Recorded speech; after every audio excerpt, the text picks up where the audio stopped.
I'm Claudia Catania, and you're listening to Playing on Air.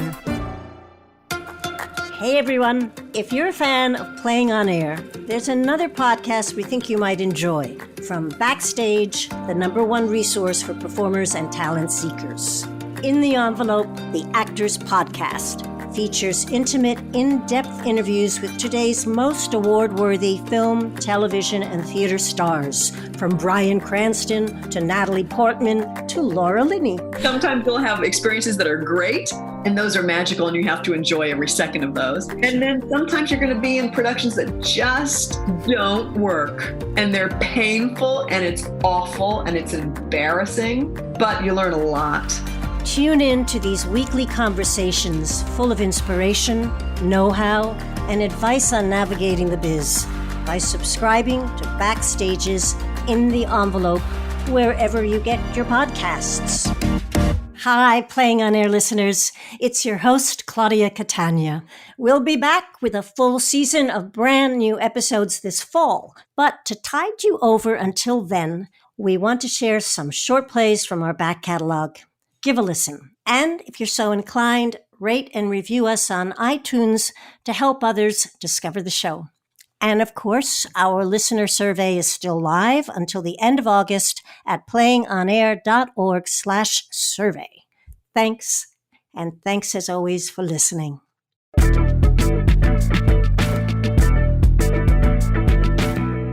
You are about to hear Cell by Cassandra Medley, whose acclaimed plays also include American Slavery Project and Daughter. Cell is directed by Victor Lirio, who directed Sweet Spice Sondheim at Lincoln Center, among many others. Cell's cast includes Tonya Pinkins, a Tony Award winner for Jelly's Last Jam, who starred on Broadway in Play On, Merrily We Roll Along, and as the title character in Caroline or Change. And you can subscribe to our podcast to hear her in Poof by Lynn Nottage and in Forward Observer by Willie Holtzman. Cell also features Melanie Nicholls-King from The Wire and Rookie Blue, and Condola Rashad, a Tony nominee for A Doll's House Part 2, The Trip to Bountiful, and Stickfly. And now, Cell. It is early evening in the summer of 2011. We see the living room inside Renee's mobile home in Flint, Michigan. Breaking news. This me reporting. Honey, put down Auntie's cell phone. Stop taping. You wasting the battery. Here we are back at home after our first day on the job. Daughter, honey. Baby, that's enough now.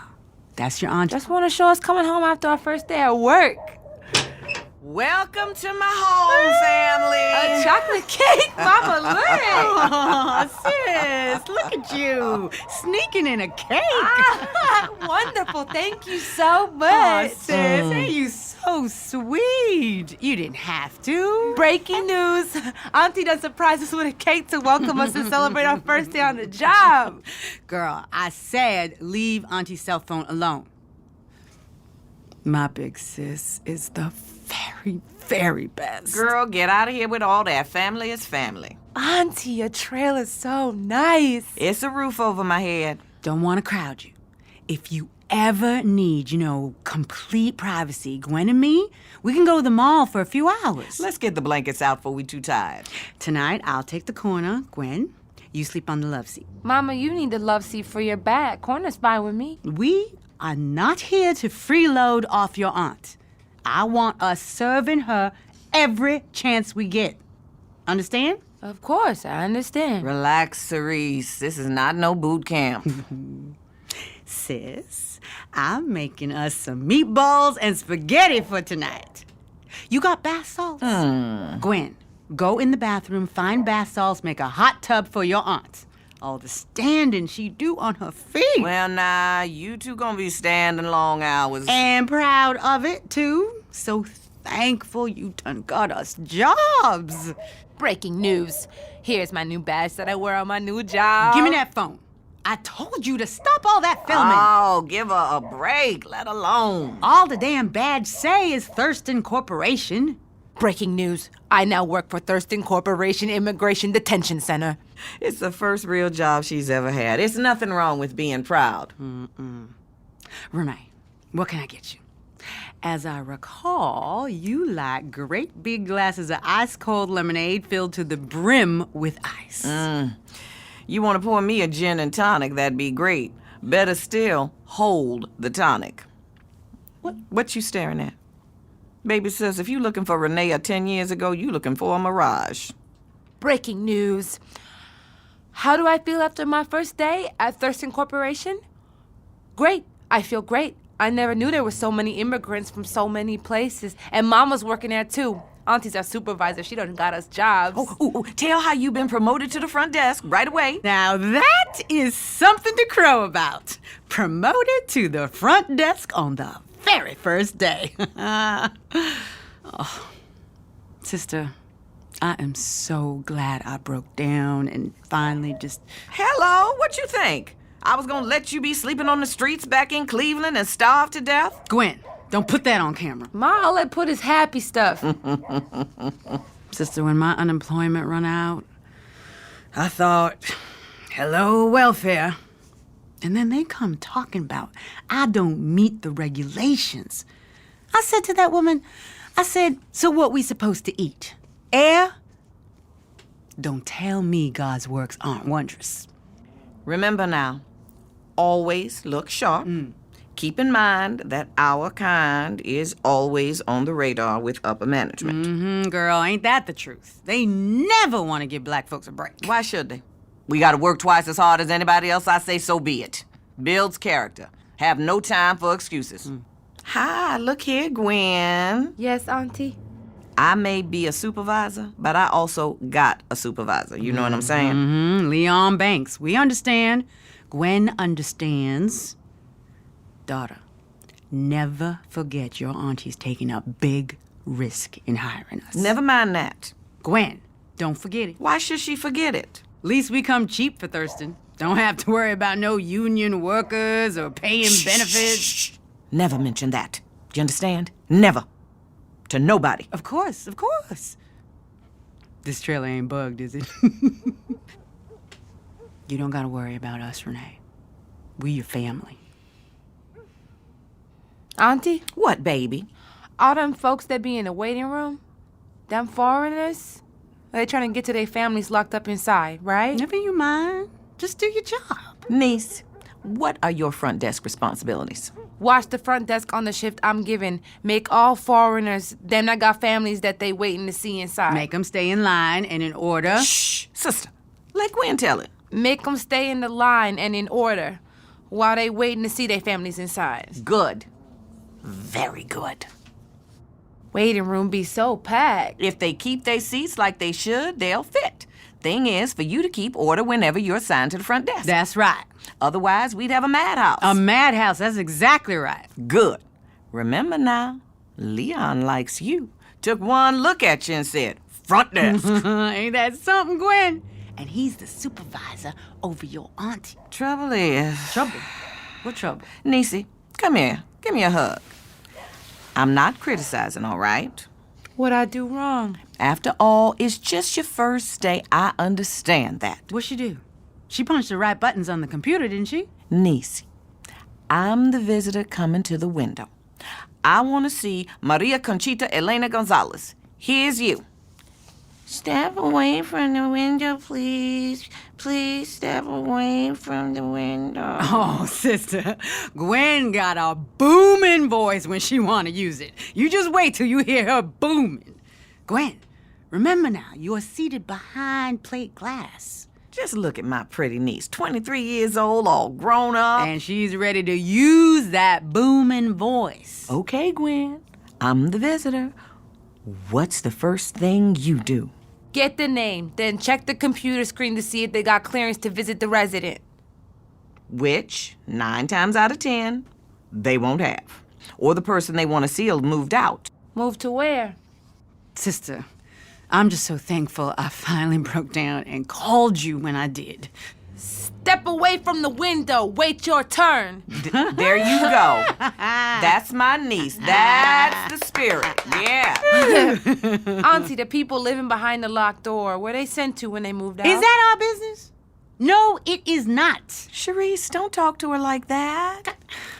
What happens, baby, is that they get flown back into the wide world, wherever they come from in the first place. That way, we get to have our country to ourselves. But Look at you. My daughter doing a service for her country. But what about all them waiting room families left behind? It's complicated. I'm not retarded. Is that how you speak to your auntie? Okie dokie.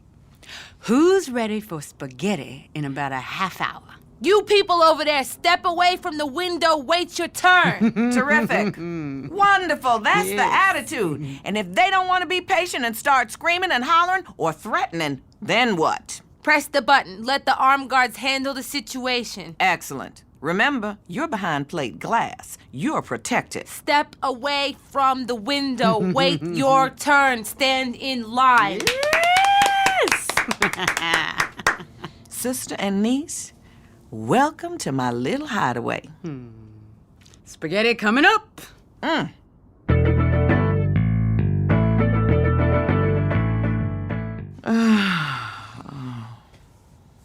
Epsom salt soak for our tired feet, everybody. Ooh, child. Ooh, let me get this bra off my body. Sis, you already had 3 of them cocktails. That's right. And gonna have at least 2 more. Watch me. Breaking news. Day 2, second day at Thurston Corporation. How do I feel? Great. Daughter, that's enough of you pretending to be on TV. Come on out here and be with us. Watch the real TV. Sis, stop dogging her. Let her have her fun. She back in the room there just reading over the company handbook. Ha! Over and over. Breaking news. Thurston Corporation head office is located way, way off in Houston, Texas. They got Thurston detention centers in 10 states. Sister, I'm planning on saving up enough money so me and Gwen can get our own trailer and give you back your privacy. What about staying here with me? Renee, you done more than enough for me already. Charisse, I thought you always wanted to go to community college. Use your savings for that. Girl, that old pipe dream done gathered 10 years worth of dust. Sister, you could take a criminal justice course over at Gilmore Community. Mama, Huh, baby? company handbook say that Thurston Corporation be the 3rd largest private detention corporation in the nation. Oh, Renee, my sweet, sweet sis. I'll tell you what I got. And it's thanks to you. A job. A job that'll go on and on and on. That's what I got. Long as there's foreigners getting caught without their papers, me and you and Gwen here, we will never be laid off. Now, I call that way more real than taking some chance on some community college. Gwen, what you think about it, baby? Ma, see the rooms they got pictured in the handbook? That can't be right. See? There's no jail bars on the windows on the front of the cells. Gwen, Mama said for you to let that go. Rest your eyes and get some rest. Who's ready for another slice of cake? Raise your hand. Oh, sister, sing pretty like you used to. Gwen, wait till you hear this. Sis, you ought to go back to church and sing in the choir like when we was coming up. Oh, stop. And quit staring at me like you're cross-eyed. I'm just taking a sip. Now, you remember my own tribulations with that. Sister, there's drinking, and then there's drinking. Gwen, come sit here. Renee, sing to us like you used to. I said drop it. Guess what? Leon Banks is sweet on your girl. What? That's right. He thinks Gwen's cute. That's what it told me. Gwen, you hear that? Leon, your supervisor. He be staring at her all day long, especially with that little round behind she carrying round. You ain't gotta marry the man. Just smile at him once in a while. That's all. You 23. About time somebody started circulating around. That's what happens with normal girls. Only natural. Please, he's like 35 or something, and with that gut. Oh, appearances are only skin deep. Auntie, how come the pictures in the company handbook don't show how the real selves look in that place? We talking about something important to your whole life. Who the hell cares about some damn pictures? Leon's unmarried. Well, divorced. And since you're starting fresh, he wouldn't have to know nothing about where you come from before. He's clean living, well-mannered, strong in the Lord. Well, I ain't. Don't say that. Come Sunday, we going straight to some altar somewheres, getting down on our knees and thanking Jesus. Niece, let him take you to the movies. She certainly will. He won't be trying nothing. Well, he ain't no dog like some of these running around here. Reading the handbook, you never know that it was a mama-baby jail. Sweetheart, they're not in no jail. But They're in a residence until they can be returned to their countries of origin. baby cribs in the jail cells. What else can you call it? Gwen, are you hired to judge? Is that your job description? Looks kind of weird, I know, but that's only 'cause you're not used to it. Wait till you've been around a couple months. Remember, it's all supervised. We use government guidelines. You see how we have a little play yard for the kids? That itty-bitty cement square is a yard for the kid. Gwen, do you want your own children someday? Well, Yeah, I guess so. and a husband with a good job and a nice big house to live in? Answer. Well, who don't want that? Okay, then. Focus on that and leave the Department of Homeland Security in the hands of the Department of Homeland Security. I'm just trying to teach myself what my job is. Well, one of the most important parts of the job is to let go when you get home at night. Let go of the day, and like your mama says, focus on your own life. Hello? And I certainly hope you won't be asking Leon none of this nonsense or anybody else on the job. I know better than that. Oh, she knows better than that. I'm not dumb. Of course not. You're like anybody else. Okay, let's see the Oprah rerun for today. All I'm saying is like, wow. I mean, Oprah, y'all! breaking news. On my job, I see foreigners that don't got no shower curtains for their showers. Gwen, pop down that noise so we can hear the show. Oh, damn. Oprah just got on white women and their diets. Oh, turn on Judge Brown. He usually got our folks fighting over something. Oh, sister! Look at that hair on that gal's head. She should be ashamed of herself being on TV representing black folks looking like Halloween. Breaking news. I wonder what it feels like to have lights out just 'cause we say lights out. Have to eat whatever we give you, like it or not. You can't take your baby for a stroll. And you don't talk English, so you don't understand. And all the clanging all the time. And the howling, plus the baby's crying. And the disinfectant smell mixed in with dirty diapers. Families visit, but the immigrants be behind glass. They can't touch them. They can't hug them. Nothing. So much for us enjoying our show. I go brush my teeth. Be all ready for tomorrow. Niece. You see there? You done upset your aunt. What I tell you about making sure to behave, huh? No more handbook. I promise. Niece, I got a slinky short silver nylon dress. Fit me 15 years ago. Still in style. You can wear it on your date. Renee, sweet sister, what would we do without you? Let's turn in. Got a full day tomorrow. Sweet dreams.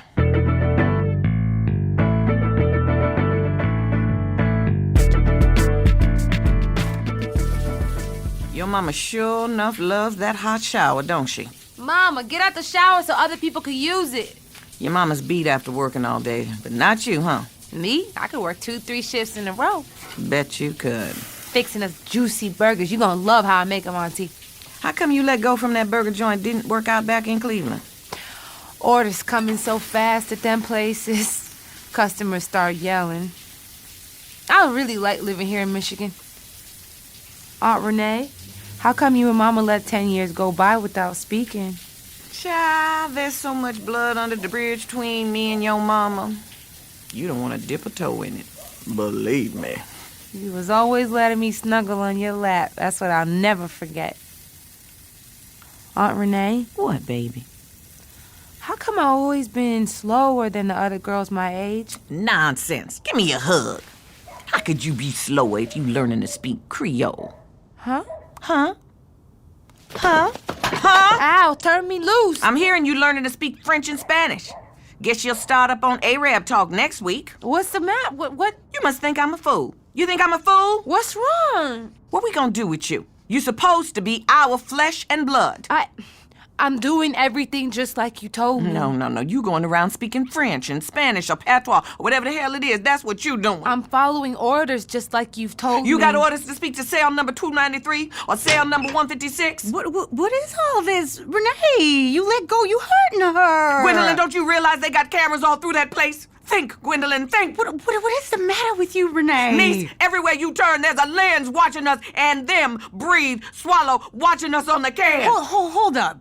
Leon told me Gwen is doing a terrific Sure, job. till he caught sight of her on the camera, sneaking a chat with cell 293, that Haitian woman. She's holding her baby up to the bars on her cell so Gwen here can pat the baby's head. What?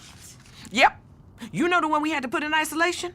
We got a close-up of Gwen here. Tell her, Gwen. Her name's Marie Louise. It's not your job to know what her name is. I was just saying hi. You were stroking that Creole woman's baby's head. Tell her.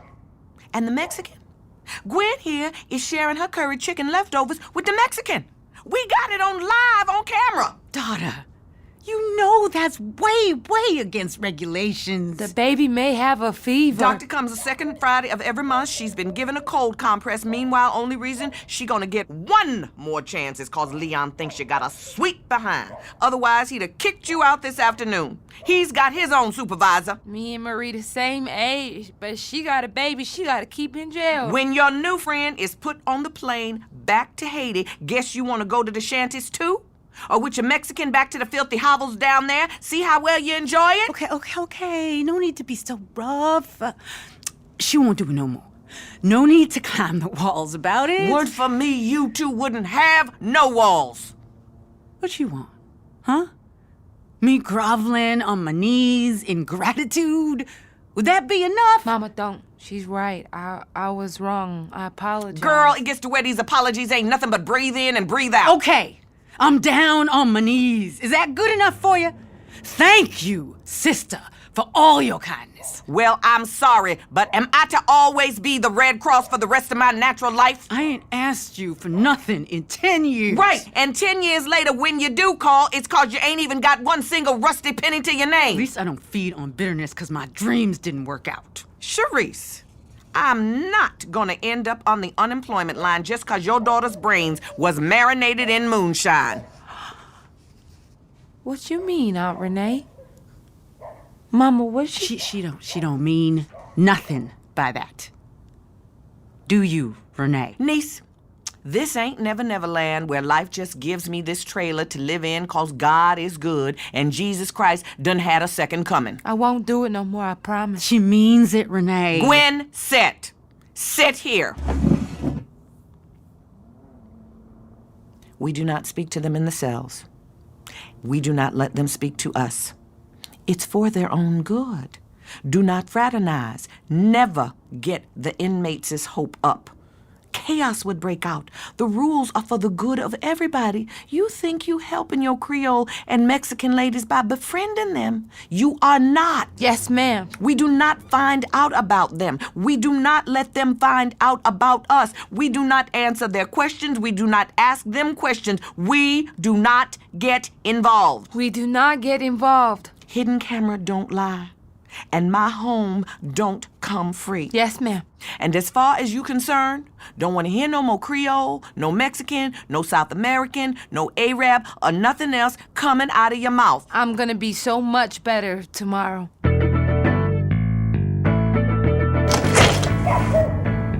What in the Where world? you been? We looked all over for you. Scared half to death. Hitched a ride with Leon. What is that? What is? You ain't smoking no weed, are you? Leon give this to me to You put calm that- my nerves. You put that out, girl. I will knock you into next week. Now look here, Gwen. It was nobody's fault. Now that's Leon over and over. It was nobody's fault. He's absolutely right. It probably had a special condition before the mama even came here. It? Don't you get all up in my face. You know what I'm trying to say. Patrice. The baby's name was Patrice. We all know that. And now y'all got a tiny corpse on your hands. Yesterday, his little head felt so hot. Now his teeny body bundled up like a package. Little Patrice. Whoa. Don't tell me you went in the morgue. The morgue is off limits. Not if I let Leon cop a feel of my I would booty, it ain't. Therese, don't hit her. I am your mother, and this is your aunt. You talk to us with respect. Only acting like a normal girl, y'all. Hold up, I don't gotta act normal. I was marinated. Renee, don't let her speak to me like that. We realize it was hard for you to be put through all of this. Me? Me? Hard for me? The mama's name is Marie Louise, and now her Patrice is sealed up in a white sack. Oh, for heaven's sake. I got folks I have to deal with week after week, month after. I've been working Thurston for 27 years. Marie Louise. Now put on a plane. In her lap, her baby's ashes.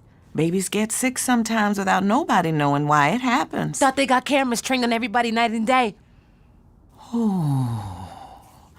I should never have talked myself into putting you on staff. Now, don't say that, Renee. I bet wrapped up dead babies is a regular thing in that place. One doctor twice a month. Get sick on the wrong day, tough. The only thing regular is you not doing what you was told. I've done exactly what you... Surely you are not raising your voice to me. Back off, girl.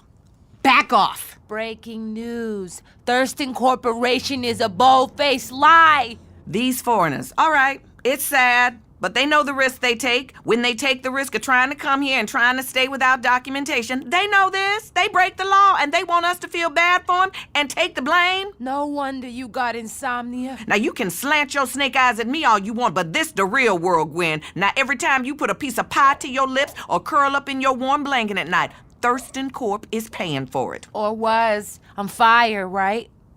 Right? Depends. Oh, you mean if I keep my mouth shut, I still got a job? In all 50 states, the unemployed are overflowing in the streets. Daughter, listen. You are a normal person. You hear me? And like any normal, everyday, ordinary person, you're gonna just go day to day and do what you gotta do to get by.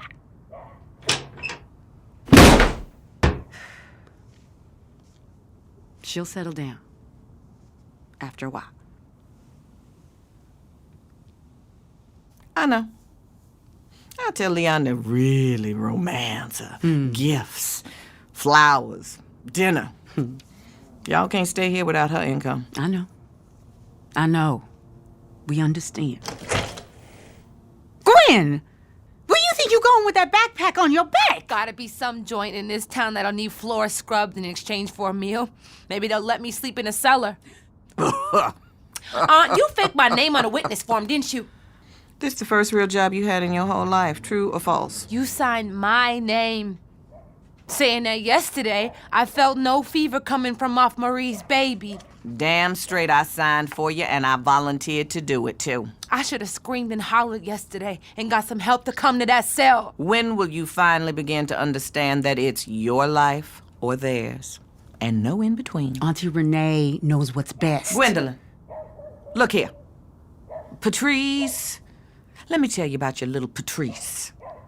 He was born a bottom feeder, just like you. Renee, Just please. like me and your mama and everybody in this broke down town and all the ton of nobodies that crowd up the bottom pit of this world. And there ain't no abracadabra that's gonna change that. Gwen, where you think you going off to at this time of night? Even a damn ghost town like this gotta have a Salvation Army. Renee, what are you doing to her? Okay, niece, you wanna go out into the big bad world, do you? Look out the window here. Look! You see how dark it is out there? See? Vacant lots. And everybody locked up inside their place. You see them pit bulls chained up over there?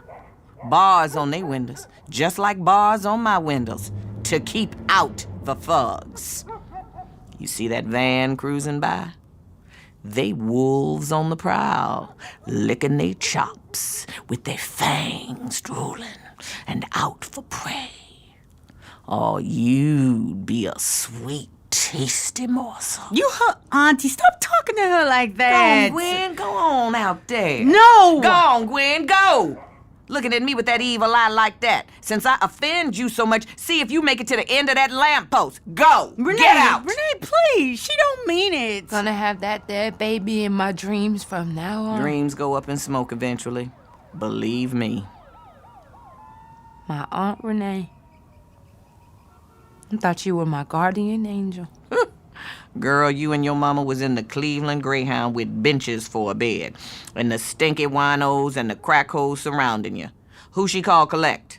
Me. You want a damn happy ending, then take your butt to the movies. I can't stand to look you in the face. I know my life is less than dust. But do you hear me whining and complaining? No, you do not. Do you hear me blaming anybody or gnashing my teeth or wailing at God? God, how come you made me at the bottom of the heap? Nonsense.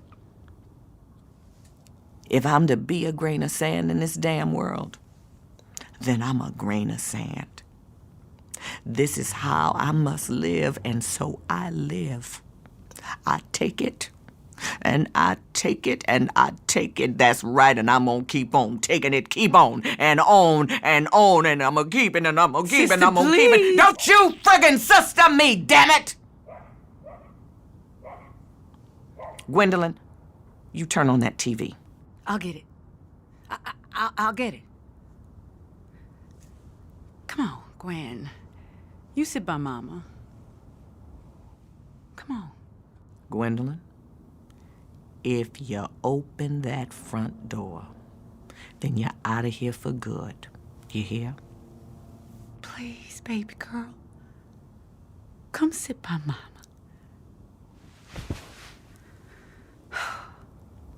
There you go, baby. Wait, so you get to hang out with the Yankees? That's awesome. Desperate Housewives, yo. Oh, he's fine. But all that stuff.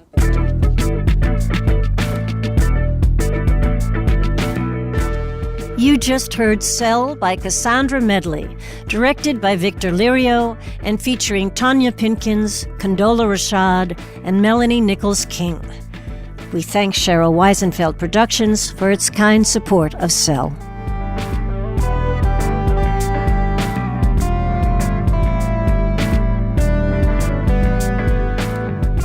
For our discussion today, in addition to conversing with Cell's playwright Cassandra Medley, we have invited two guests with particular points of view. One is Cheryl Wiesenfeld, the force behind Cheryl Wiesenfeld Productions and a producer of Exonerated, In the Continuum, Caroline or Change, and All the Way. She is joined by Julia Preston of the Marshall Project. Ms. Preston is a Pulitzer Prize-winning journalist who has covered immigration issues for decades, including as an editor and foreign and national correspondent for the New York Times and the Washington Post. Welcome, Julia, Cheryl, and our playwright, Cassandra Medley. Let me ask Julia Preston, when did the outsourcing of undocumented detainees from nonprofit government facilities to private for-profit detention centers begin then? I mean, from your perspective, what are the advantages or the pitfalls of that decision? Well, the industry really began to take shape in the 1980s, but it just surged in growth in the 90s and particularly in the last decade as illegal immigration surged in the country because of the limitations, particularly on labor, people coming to the country who wanted to work and for whom there were jobs available. There have been very limited legal channels for those people, especially from the Western Hemisphere. And so demand for immigration detention surged, and these companies, a couple of very large private companies stepped into that breach to begin to manage and eventually create their own detention centers. And I think originally both the federal government and state and local governments thought that this was a way to save money because they were getting people off their payrolls. But as recently as last year, the federal Justice Department decided to entirely stop providing contracts to private companies for federal prisons, for example. The Obama administration decided to get out of the business of contracting with private companies for prison management because they determined that it wasn't less expensive, it wasn't safer, and they didn't provide the kinds of services to inmates that were better than what the federal government could provide. Trump administration came in and reversed that finding, and particularly in the immigration area, has been very rapidly expanding detention, arresting a lot more people, detaining a lot more people. And so it has become an even bigger business for these private companies under President Trump. Wouldn't that encourage people to keep people detained longer? I mean, given that they make money on time, basically? Well, under the Trump administration, there's no shortage of people being detained for immigration violations. And so the problem has not been that there isn't enough work for private companies to do, but the problem has been both the federal government and these private companies are scrambling to find places where they can put new detention beds. So this is definitely a growth industry. At this point, about 3/4 of the immigrants who are in detention are held in facilities that are run by private companies. And it's at least a $2 billion a year business. This is a huge business for these companies. Cheryl Wiesenfeld, I know you were impressed and captivated by Cassandra's play. What aspect most attracted you? I think I have to step back for a second about Cassandra's play and talk about the reason that I produce is to change people's lives. And the way that I've chosen to do that is through theater. And when I read your play, I was moved by the fact that not only were these personal stories about three women, interestingly enough, everything that we're going through now in terms of sexual harassment, you see it in the play, too, in terms of the relationships of the women.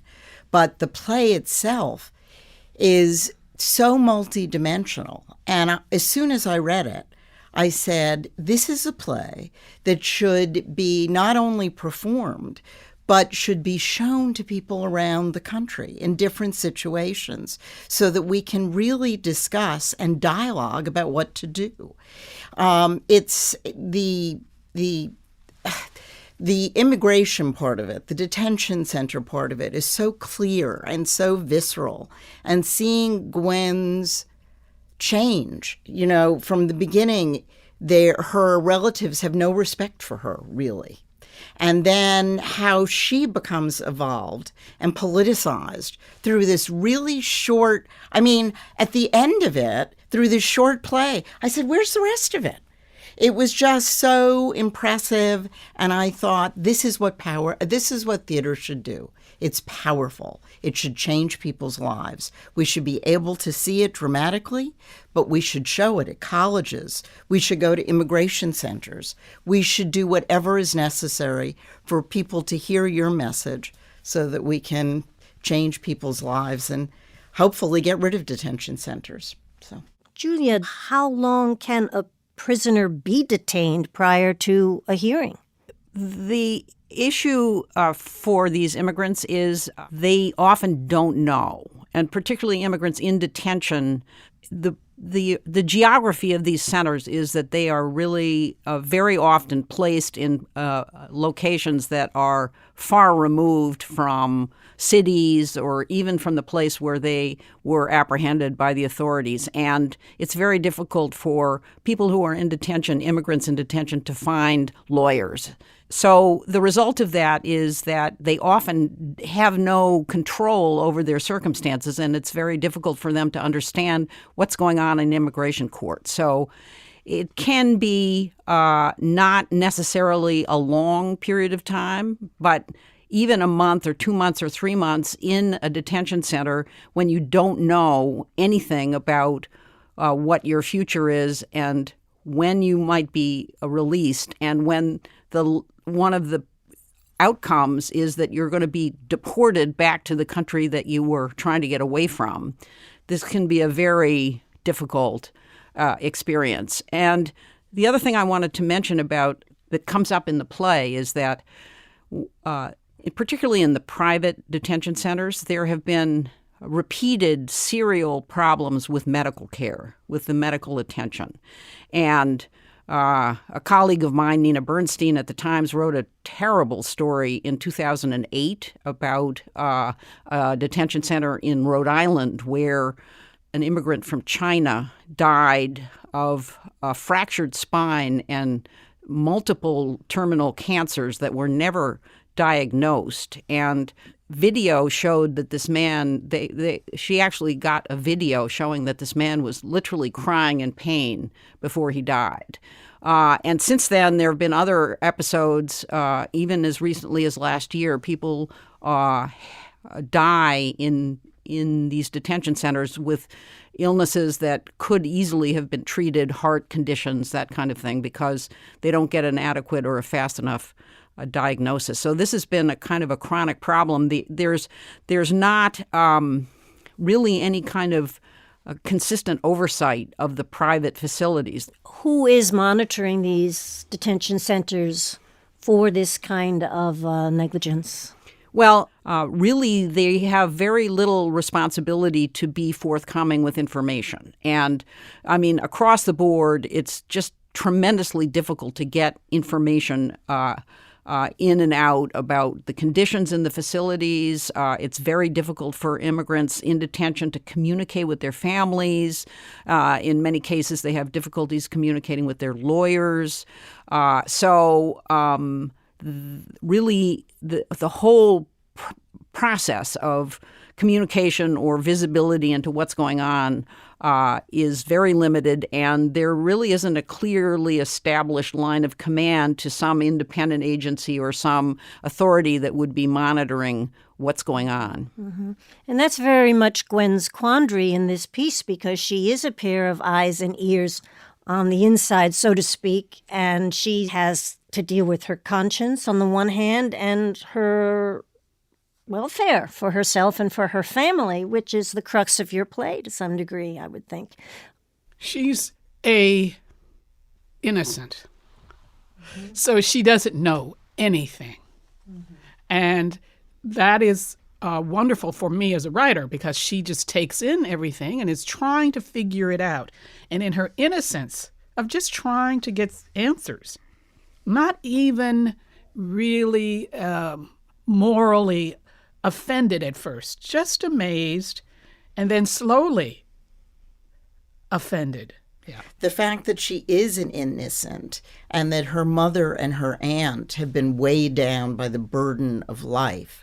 For me, they are fascinating in that I am so fascinated with how people adjust to the amoral situation. Mm-hmm. And feeling that you must survive, period. So this private detention center is a literal lifeline for them. And I'm wondering, does that aspect of the situation ring true to you, Julia, in terms of the detainees in the real world? Well, what definitely rings true is the situation where you have a private detention center of this sort being the major employer in a location. And you do see that quite frequently, particularly in the Southwest, where you have a place like Eloy, Arizona, or Gina, Louisiana, where these are rural towns that have struggled, failing agriculture or ranching that is, really at a poverty level. And then a big employer like this comes into town offering jobs.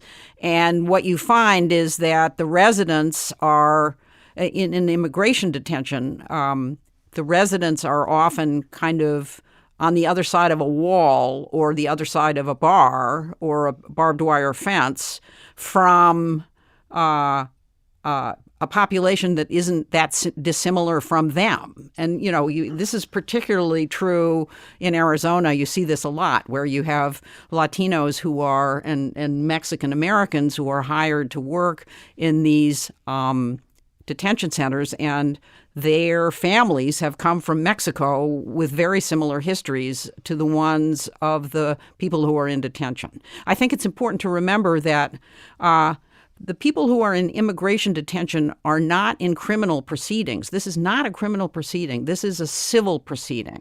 Many of these people have committed no criminal offense at all. They are there because they didn't have a legal document that brought them into the country, or their legal status in the country has come into question, and they're waiting for an immigration court or some federal authority to figure out whether they can stay or whether they have to leave. Often the situation of the people inside the detention center is not that different from the people who are outside. And I think that's an interesting aspect that comes out in this play. Yeah, and wouldn't a lot of Americans argue that the fact that they are undocumented is a crime? I think this is a common misperception. Many people have the mistaken impression that it's a crime to be undocumented in the United States. It's not, in fact. It's a civil violation. It is a crime to cross the border illegally, but being undocumented is not a crime. And in terms of committing a crime within the United States, the vast majority of people who are undocumented have no criminal record. All of this is important because of what you see in the play, which is a young mother with a baby who's in this detention situation and is being viewed as some kind of criminal or a real lawbreaker. But her offense is not a crime. Mm-hmm. What really stimulated the play for me was I saw in my research, there's a photo of a cell in an immigration detention center with a crib in it. So you have the bars, you have this plank that the person's supposed to be sleeping on, you have the open toilet, and a crib. And I had to write something. What I love is the illumination of what you've done, illuminating so that we can all see ourselves, that it's sort of a mirror in a sense. And one of the things, not that this show needs to be brought up in any way, but Hamilton, one of the things that was interesting about Hamilton, brilliant, great music, great story, but it's real. People didn't realize all those things about Alexander Hamilton or the country or the problems that we had gone to. So, I think theater does illuminate. And the fact that this play it works on a fictional level, but it works on a much deeper level. And it's so close to what we are experiencing today. Mm-hmm. Cassandra Medley, playwright, for you, why is theater a medium that's particularly well-suited to exploring these kinds of complicated social and political issues like immigration reform? Theater creates a shared space in real time. So you're sitting with the group, whomever you're sitting with, all around you, and everybody's taking in the experience. And when it works, it is so absolutely astonishing. And people are exchanging looks. Between strangers are exchanging looks and comments. And you see partners and lovers holding hands and embracing each other because of the immediacy of the experience. I love going to the ladies' room in the intermission, because then you hear people, really, and if it's really working, people are in the story. Yeah. And they're trying to figure out what's going to happen next and this kind of, but it's the shared experience. It's the original open and collective storytelling experience that we know for at least 80,000 years, if not more. And sometimes you can understand better emotionally and viscerally, than you can in any other way. Yeah. Yes, yes. Yeah. And the live actor in front of you is bringing you through this story. And for listeners out there, Cheryl, who might be contemplating becoming a producer, what talent, what skill, what temperament would be of value? For me, being a producer is about finding what you're trying to say and find the plays or the topics or the musicals that really speak to you, that combine with your inner voice, because that'll enable you to go out there and to get these things produced. You have to be passionate about what you do, but ultimately it's you yourself have to have something to say. Really no different, in a sense, than Cassandra, finding a topic that was important to her and then finding someone where that kind of marries together. Well put. Julia, for listeners who are interested in learning more about privatized immigration detention centers and some of the other issues explored in Cassandra's play, what are some resources you would suggest to them? The Detention Watch Network, they just published in December a quite comprehensive report about the conditions in private detention centers around the country. And also the Southern Poverty Law Center, also last year, did a very extensive and chillingly detailed report about immigration detention centers in the South. So those are two places to start. Thank you. And Cassandra, could you say, in a nutshell, why you chose the title Cell? It has the reference, of course, of a literal cell. Phonetically, it's wonderful. You just change the C to an S. And because I see the three characters in the play, in the first act, they are in a cell. I love the resonance of, and we are all in our various cells. I want to emphasize that. It is so critical that we wake up to this. And so whether your cell is a gilded cell, wherein you think that your privileges will not be taken away and are not endangered, you are quite mistaken. You have to look at history and so on. So, yes, detaining these people, the over there, the outsider, and as Reinhold Niebuhr says, and then they come for you. Right. So this inevitability of the way that we can be headed towards this autocratic system, we must be awake. We must watch vigilantly. And humanity, our humanity. It's so important. It's so critical to hold on to our humanity. And we can only do that, really, by connecting to others. Thank you. You three have been splendid. Thank you, Julia Preston, Cheryl Wiesenfeld, and Cassandra Medley, the author of today's play, Cell. It's been a great pleasure. You've been listening to Playing on Air, Great American Short Plays with Great American Actors. Theme and play music by Tom Cochan. Recording by Paul Ruest at Argo Studios. Sound design by John Kilgore. Associate producer, Sasha Spitzer. Literary and development management, Lucy Fleming. Marketing and outreach, Bonnie Antosh. Distributed by PRX Public Radio Exchange.